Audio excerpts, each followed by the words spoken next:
నమస్కారం యూట్యూబ్ ప్రేక్షకులకు మీ triple channel సుస్వాగతం. ఈరోజు మనం చేయబోతున్నాం రెసిపీ కాదు కానీ అందరికీ నచ్చే విధంగా ఈవినింగ్ స్నాకు. అంటే ఇది ఈవినింగ్ స్నాకే కాదు, ఇది మంచి టైంపాస్ కోసం కూడా వీటిని తినచ్చు. వీటిని తినడం వల్ల టైంపాసే కాకుండా మనకి టేస్ట్కి టేస్టు, అలాగే వీటిని తినడం వల్ల ఆరోగ్యం కూడా లభిస్తుంది గైస్. అవే గైస్, వీటిని మేమైతే శనగబుడ్డలు అంటాము. ఇదిగో చూడండి గైస్, ఇదంతా శనగ పంట, పచ్చి శనగపప్పు అంటాం కదా గైస్, ఆ పంట ఇది.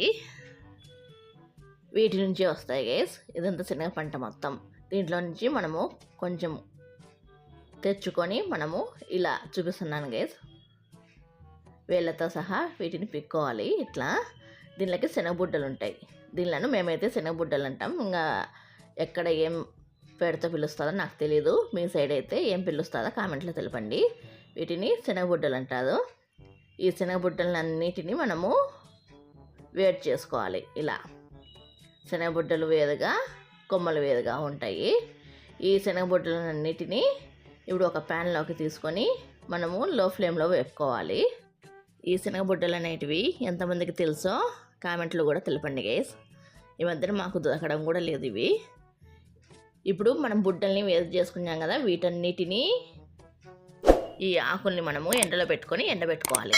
ఈ ఎండలో ఎండబెట్టుకున్న తర్వాత వచ్చిన పొడిని మనము వెండి సామాన్లకు కానీ, స్టీల్ సామాన్లకు కానీ, సిల్వర్ ఏవైనా కూడా, రాగివి ఏ సామాన్ల తోమినా కూడా తెల్లగా నిగిలాడిపోతాయి గైస్. అంత బాగా పనిచేస్తుంది ఇది.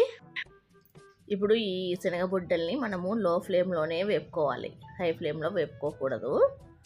కేవలం లో ఫ్లేమ్లోనే వేపుకోవాలి, అప్పుడే మనకి బాగా వేగుతాయి. ఇంకా దీనిలలో నేత ఉంటాయి కదా, లేత శనగబుడ్డలు అయితే ఇంకా టేస్ట్గా ఉంటాయి గైస్. నాకు అవే ఇష్టము, ఈ ముద్దు దానిల కంటే కూడా. అవి చాలా చిన్నగా ఉంటాయి.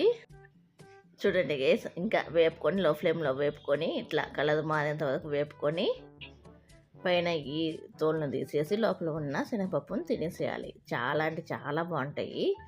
మీరు ఎప్పుడైనా తినింటే నాకు కామెంట్లో తెలపండి గైస్. ఈ వీడియో కనుక మీకు నచ్చితే మీ ఫ్రెండ్స్ అండ్ ఫ్యామిలీ మెంబర్స్కి షేర్ చేయండి గైస్.